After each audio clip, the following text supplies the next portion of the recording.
started. It's a public participation, but we don't have anybody from the members of the public. I think there was some questions were sent in, but I don't know whether there's...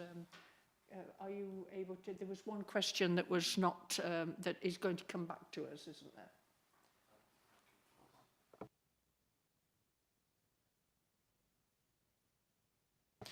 Okay, so since we have no questions from the members of the public at this time, apart from we'll have an update later on. The first thing is then apologies of sorry, I'm taking this out of thing because public participation comes later.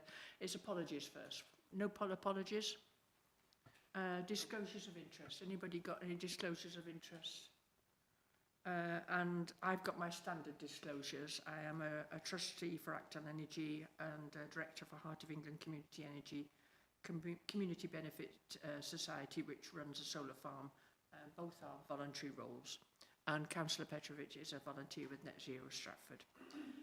Minutes. Yeah, I'm not sure. I'm chair of Town Council Climate Change. We can. It's always wise to just say it.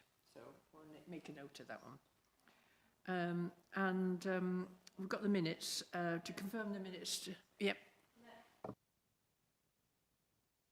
Declare that I'm a member of the Climate Change Panel for the Stratford Town Council.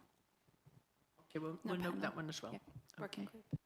Were there anything that on the minutes that you want to ask questions about? Can I confirm and sign the minutes as a record, true record? Okay. So that's agreed. And were there any matters arising from that? I'm not aware that there were any particular matters arising, no. I say public participation. At the moment, we've got nobody here, but we did receive some questions which are going to be held over until July because of they are long and have budgetary issues attached to the questions. So I believe we are going to hold those over.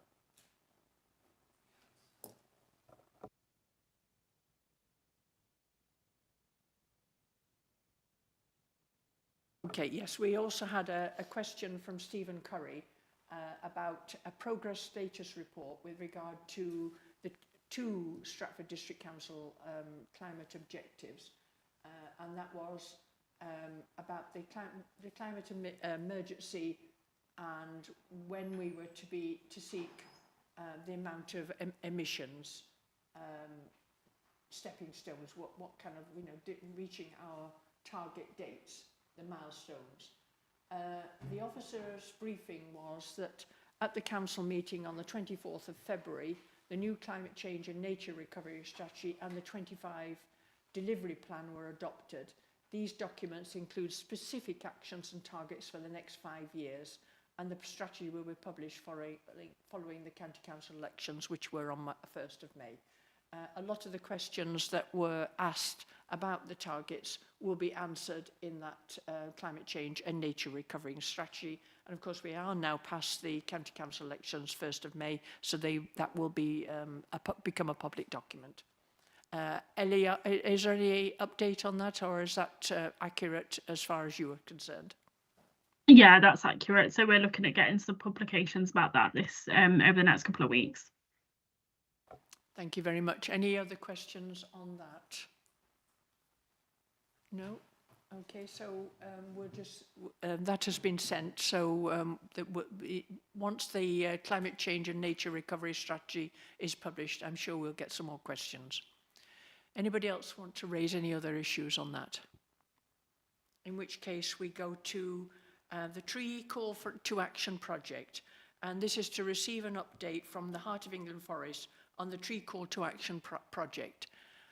Look forward to what you have to say to us today. Thank you. Yeah, thank you. I'll just share my screen.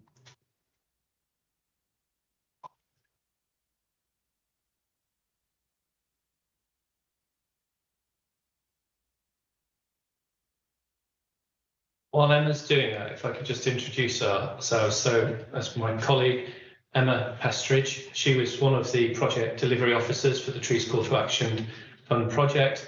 and I'm Ed Liszczynski. I was the project manager.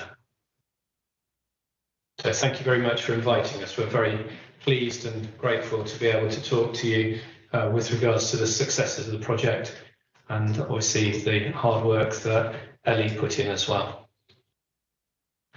Grand. Okay, so if I could just set the scene. So that obviously it was a project which was a partnership project that involved the Heart of England Forest. We were the coordinating partner and the central partner, with Stratford-on-Avon, Warwick District Council and Whithaven District Council. So we'd all worked together, I believe, in different contexts, and this was an opportunity to actually come together and take advantage of a project, well, an initiative to raise the number of trees across our respective land holdings. Just to put it in context, there were, forgive me if you know any of this, and by all means, when we get to the question and answers, please ask us anything, and if we can't answer it, we will try to come back to you and provide you with information or via Ellie. So there were 12 projects across England, and it kicked off in 2022, and our project started in September 2022. Do you want to move on to the next one, please, Emma? So these are the headlines, which I think are fairly impressive, quite frankly. The project ran for approximately 3.5 years. The whole aim of the project was to engage with landowners and members of the public and community groups and try to access and find opportunities and places where we could actually do some form of tree planting. And that proved to be fairly successful at the end of the actual project. We did kind of shift the focus slightly and focused probably 18 months, 2 years into the project to focus more with regards to community groups because that was the greatest area of success. Some headline figures there. The Trees Call to Action project team, we planted as a group well over 250,000 trees, which personally I think is absolutely amazing. As we started from a 0 point. As you can see, with regards to native hedgerows, nearly 21,500 metres of native hedgerows. And I think that an element of this, it wasn't just about actually getting trees in the ground, it was about getting communities engaged. I mean, I'm only going to go through a few points, and then Emma's going to go and talk about the engagement with the community groups.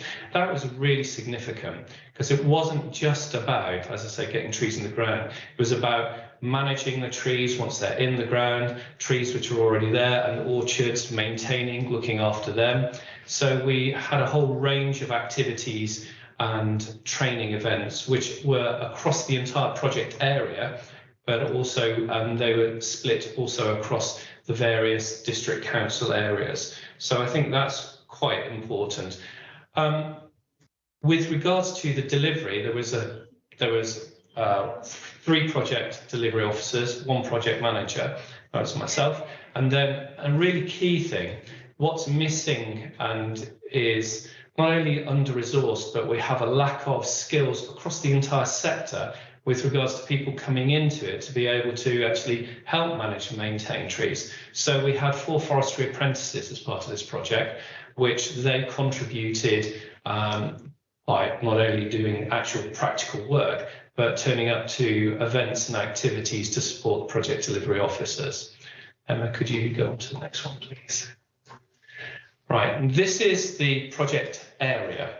So just to have a quick look at my notes, if I may, basically just to give you an idea, you probably know this, but just in case you don't, the project area covered 193,400 hectares of land. You can obviously see the blue V-shaped outlined area, that's Stratford.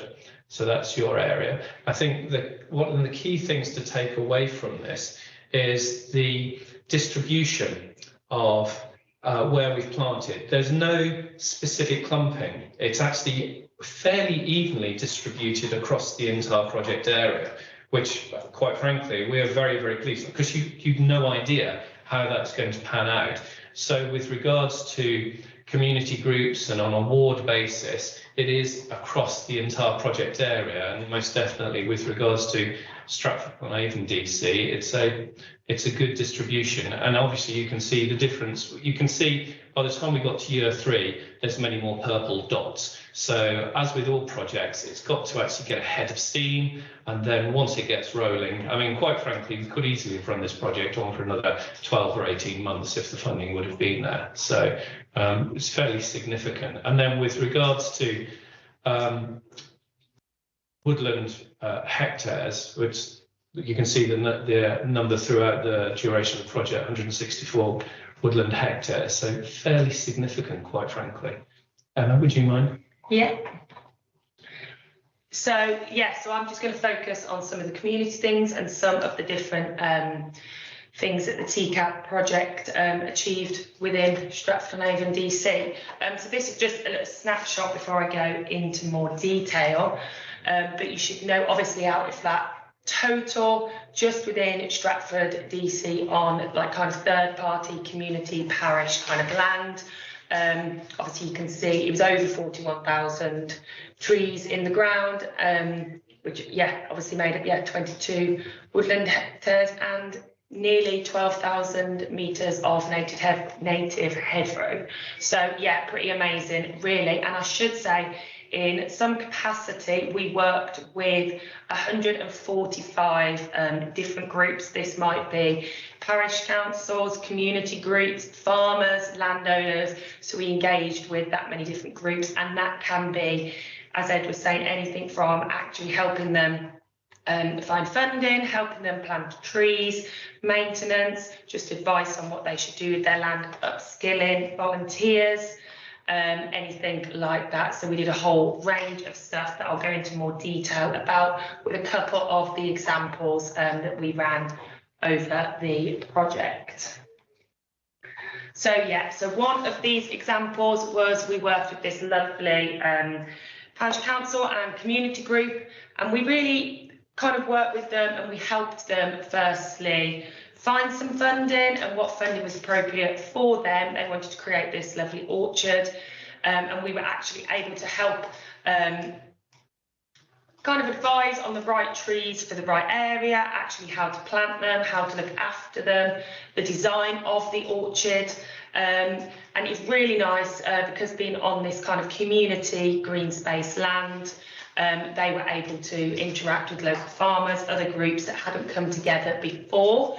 And this group, because of this nice complement of work between ourselves and the district council, this group were able to chat back with the district council, and Ellie was saying about how they have now got water butts on their sites and stuff, because it wasn't very accessible for them to water. They were having to carry big buckets of water quite a while. So that was really nice how they were able to continue helping the environment, helping the land, and kind of coming back to other projects that you guys have available to just help keep the trees going and help improve the green spaces. So that's been really nice. So another one of the examples is the Folly Fields Biodiversity Project, it's over towards Luddington. And this is actually, it's a privately owned area. It's owned by a number of people within the community, and they're turning it into kind of a co-op kind of community space. And it's been really lovely. We've done lots of things with this group. So similar to the other one, we were able to help them plan, find grants and design their area to implement a nice hedgerow within their area because they wanted to separate the space. They had a lovely kind of ancient orchard in there that we were actually able to use as a training facility to upskill their members and other members to improve orchard health throughout the district council. And we actually held a wassail event at this orchard, which was one of 2 that we ran throughout the project, and it got over 100 people and members of the community attending. And for those who don't know what a wassail is, you're basically blessing the trees for a bountiful harvest. And it's very fun. It contains Morris dancers, often apple juice and cider, and a lot of joyous festivities. So that is really nice, and it was a really lovely way to get the project out there and to get kind of different people out enjoying nature that wouldn't perhaps usually just come if it was a tree planting event. So that's been really good. And then we've also supported the introduction of free trees for farmers within Stratford-on-Avon District Council. So we were able, as a project, able to help facilitate orders and the logistics alongside Warwickshire Wildlife Trust. And this scheme within Stratford could not have been more popular. So yeah, as it notes down on that slide there, in year 2, there was a 44% increase in the number of trees distributed compared to year 1. So in year 1, there was 9,023 trees distributed amongst 38 landowners.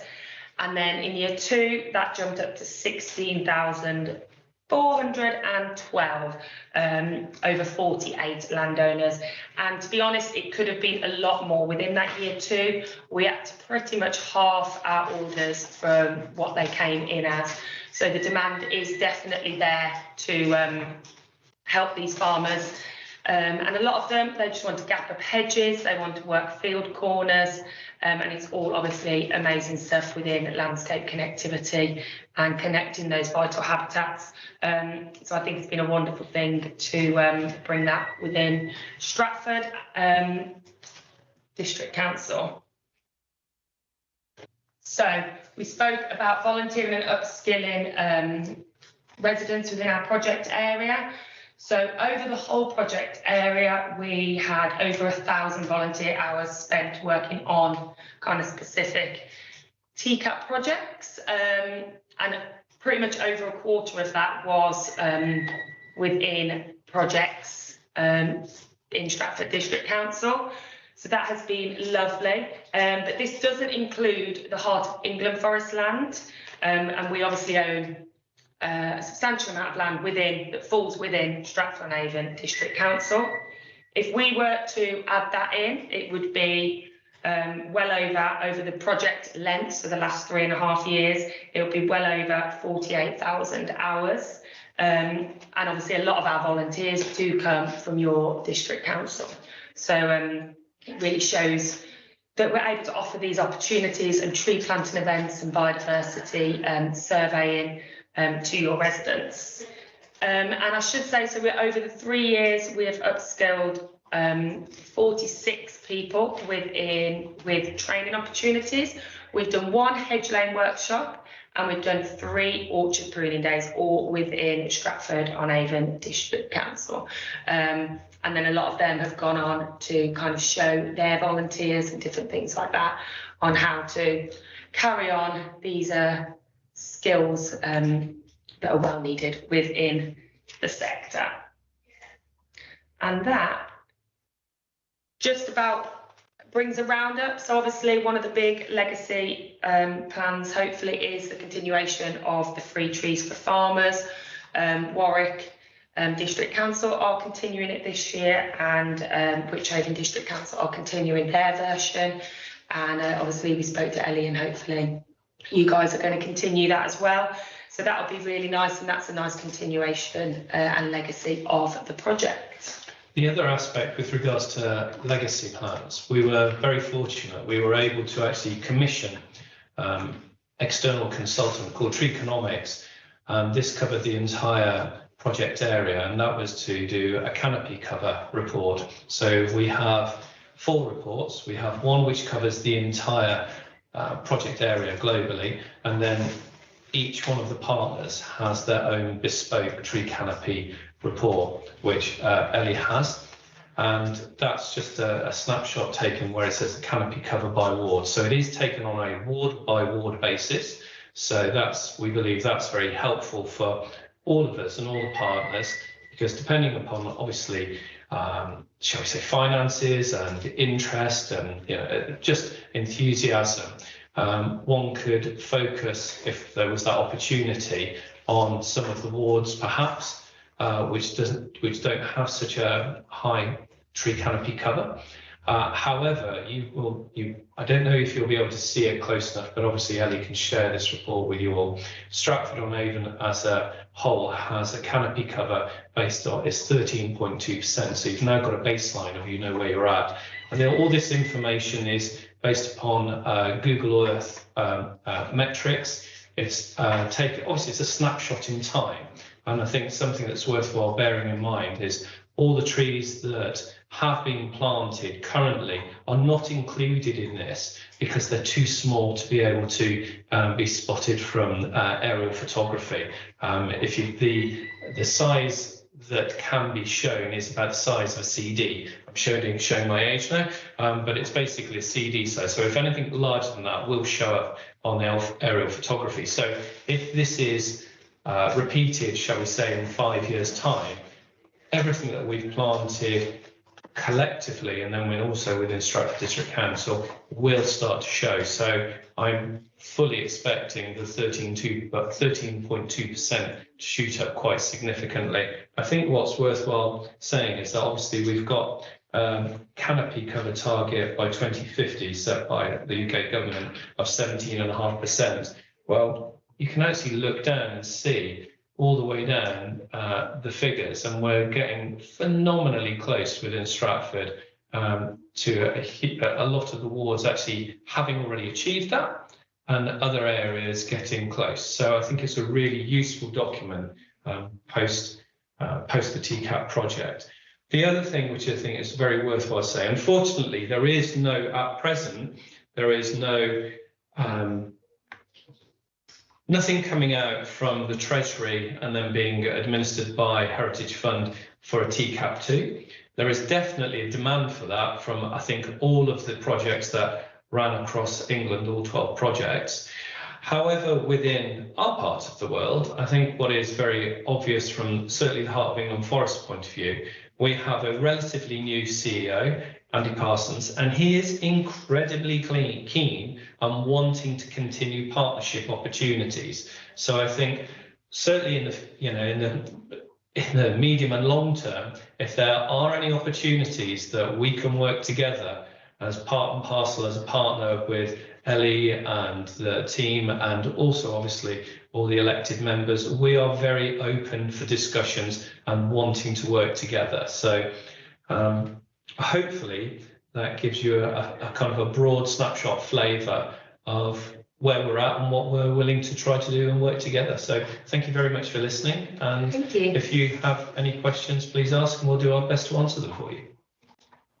Can I thank you for the presentation? That's a really good presentation, and we'd like to be able to have a copy of that so that we can look at it more at our leisure, and maybe show other people as well. I have met your CEO, and so I look forward to more working there. Thank you for explaining about the legacy plans, and thank you also for emphasising two other issues which I think are important. One is that you have done a lot of skills training through this programme. It's not just planting trees. You've trained people up, and also the maintenance, because that is also something of concern. When you plant a tree, you need to know that it will be maintained and will last. So thank you for covering all those issues. Are there any other questions? Councillor Fradgley. Thank you. What is the percentage of survival or trees not surviving? Do you actually have to go around and make sure they're all watered?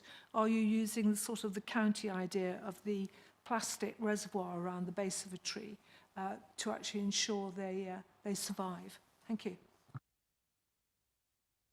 Well, with regards, I will defer to Emma in a moment. It'll be a bit of a tag team.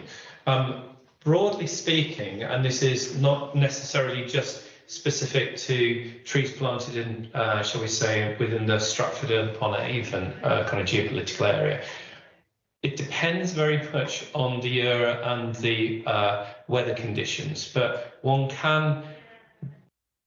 bases that there'll probably be maybe between a 10 to 12% loss generally in any tree planting scheme. However, if we go back a few years ago, and this is now kind of using some kind of national figures, when we had the, well, basically the drought and the heat wave, on some areas there were like 40% failure rates. I would hope, because certainly when colleagues were going out on site, we were making sure that firstly they were planted in a suitable time of the year, not at the end of the season, and they were all mulched. But it does depend on, with regards to the community groups, going out and watering their trees. Yes. You know, we as the Heart of England Forest, we've benefited, for example, from some of the initiatives. The most recent ones are the orchard ones. We've been able to tap into Warwickshire County Council's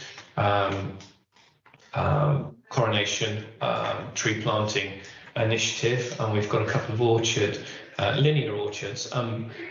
Both of them actually are within Stratford-on-Avon's kind of area, but we have to water them. So if the residents don't water, there will be a higher loss rate. But Emma? Yeah, I should say, in terms of perhaps we'll say hedgerows and stuff like that, things like that, we do naturally perhaps plant a few more to kind of allow for that natural kind of 10 to 15% that don't make it on a general year. In terms of orchard trees and things like that, exactly what Ed was saying, it is down to we'll say the residents / community groups, but that is part of kind of our process when we were, you know, helping them find grants, training them up, explaining how they need to look after them going forward. So it is part of our kind of overall process to ensure that they are looked after going forward.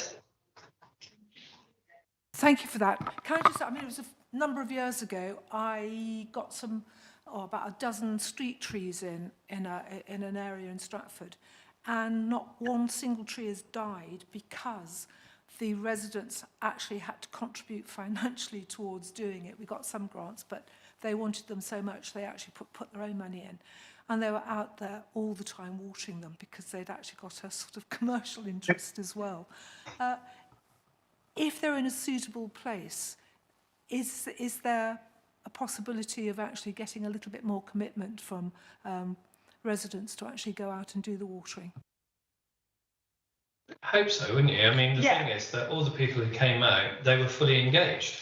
Absolutely, and I think that is it. A lot of the places we put them were exactly what you said there. Where people wanted them, they approached us to say that they wanted trees. You know, we're talking school grounds, we're talking community fields, kind of village hall gardens, that kind of stuff. So areas where people do want them. We've not made the decision. The project hasn't made any decisions on where to put them. When people have approached us with an idea, we might have advised on the best design for the area, but yeah, in terms of the areas that have been planted, they've all been chosen by members of community. And with regards to also the species, with regards to varieties of orchard and fruit trees, well, we try to actually go down the route of shall we say heritage varieties, but with regards to, shall we say, native species, so broadleaf species, part of the process when we were advising and helping with the design was to actually look at the conditions using, it's all online information from, shall we, the Forestry Commission and government websites, where you can actually plug in data to say what is the most suitable species for that given area. So that's what we try to do. And so hopefully there will be some resilience there. But also another, please remind me, what was the name of the parish group that actually tapped into the climate change? Great Elm. So they were able to, they knew they had an issue with being able to go water the trees. So they've obviously tapped into your existing scheme, so they can buy water containers or water harvesting system. I'm not sure precisely, but I mean, the point is, it's to collect water to water the trees. So the more opportunities for communities to tap into something like that, to make it easier, that will mean there'll be a higher success rate with the trees. Yeah, I went up to see the Great Elm one, and yes, they collect water from roofs, and yes, they do have a good watering system, and they do look after those trees. Councillor Hatch. Hi, I should probably have declared a pecuniary interest because I've been the beneficiary of free trees for farmers in both years. And so very grateful to Heart of England for those free trees that I received. I particularly think that what worked was the individual packs. They did riparian trees, so a lot of farmers have been planting trees along rivers, which, you know, of course, is especially what we need for for our flood defences. I wondered if, and I'm thrilled to hear that that hopefully it's carrying on. I wondered if one of my personal things that I would like to see more of is specimen trees along roadside hedgerows, because a lot of the hedgerows in the Stratford district no longer have fully mature trees in them. So maybe for the future, a pack for specimen trees along hedgerows could be included. But no, so thank you. I think with regards to the free trees for farmers, I think it's very obvious from all the comments that we've received that there is an absolute desire and a need to have an initiative like that. So if that's something that the authority can continue with, and working with Warwickshire Wildlife Trust and also Warwick District Council, because Heart of England Forests is no longer involved in that because the project is finished. There is nothing else. The project finished at the end of March, so there's nothing that we can assist with on that aspect. But I think it's a really, really worthwhile project to actually take forward. And absolutely, if there's a desire, I think, because obviously Ellie's had conversations with the project delivery officers and has contacts with all the relevant persons at Warwickshire Wildlife Trust.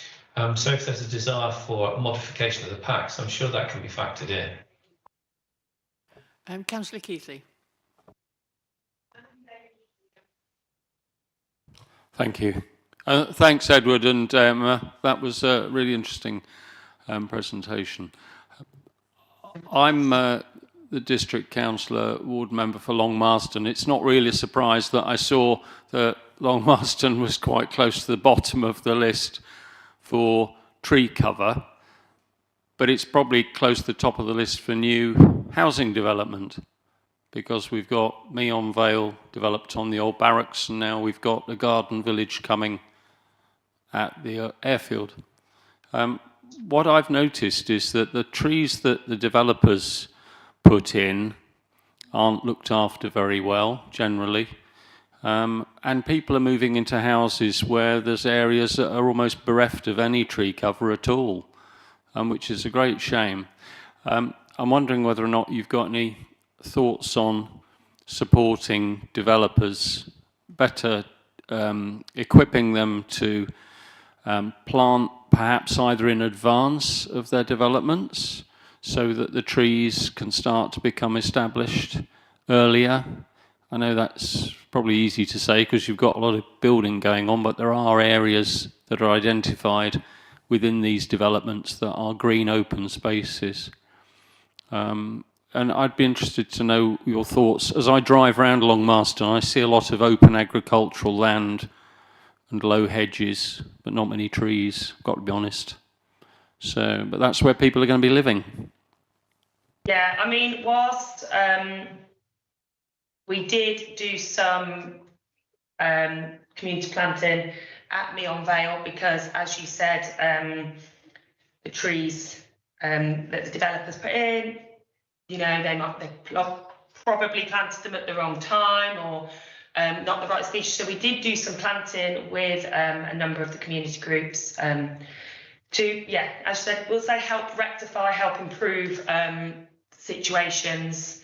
But yeah, obviously trying to change developers' plans and infiltrating that is a minefield within itself, just because it's a timeline thing. Obviously the best time to plant trees is within the winter, but it does mean that they would obviously have to foreplan when they planted them. Well, just so I mean, prior to working for the Heart of England Forest, I used to work for Worcestershire Wildlife Trust, and I used to run their ecological consultancy, and I worked with and for numerous developers. One of the great difficulties is once a development has occurred, it's normally a management company that manages on behalf of the developer. And as with all things in life, there are good management companies and there are not so good management companies. And obviously, once planning permission has been granted, there's for all I know, a number of you may sit upon, the planning committees, but there will be conditions to do with landscaping that the developer has to make sure that those trees planted, those shrubs, the landscaping is maintained and is successful. So I think it's basically looking back at how you can work with the developer to ensure that any landscaping plans are undertaken and their maintenance and success and their establishment is successful. But it is hard.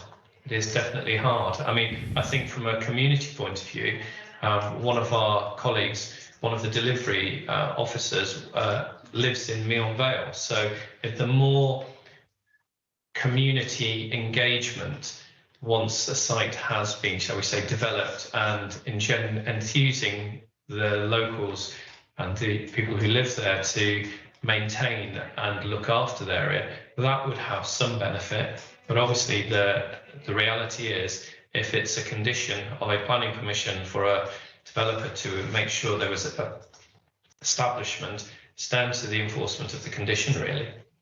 Yeah, thanks, Edward. I think you're right, indeed, that the management companies sometimes pay, and they subcontract out often their landscaping works as well, so they're not doing it themselves, passing it on to somebody else.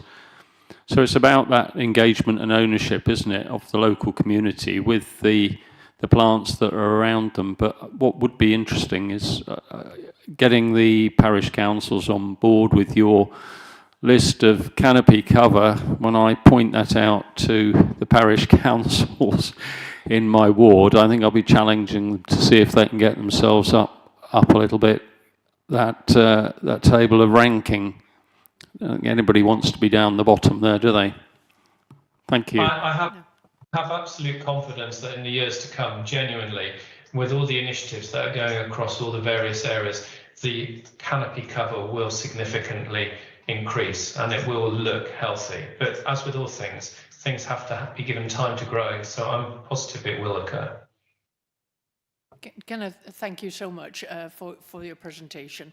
I went for a walk with my granddaughters on Monday to see the tree that was dedicated to my late husband, and I can report that it is still surviving. So thank you very much indeed. And that was 11 years ago that it was planted, so it is still surviving.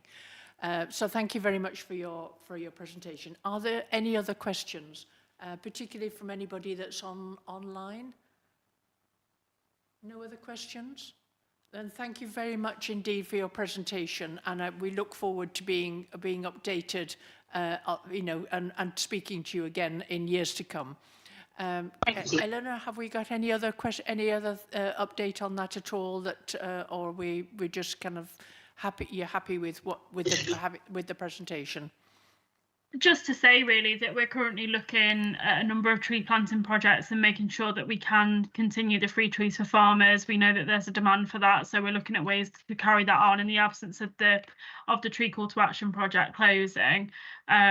We're open as well to ideas as to how we can kind of increase tree planting efforts and biodiversity enhancement across the district. So if anybody has anything that they think could be a viable project moving forwards, please do get in touch with either Eddie or myself and we'll have a look at taking that forward. But there are plenty of things going on. We've got a paper going to Cabinet in June to discuss that. So there is progress being made to kind of carry on with what's already been done really in that space. Thank you very much indeed. Okay, any other questions? In which case, thank you so much for your presentation and thank you for coming along, and we hope to speak to you again in future meetings. The only other thing now on the agenda is whether or not there is urgent business. And I've had no urgent business that's been communicated to me. So I declare this meeting is closed.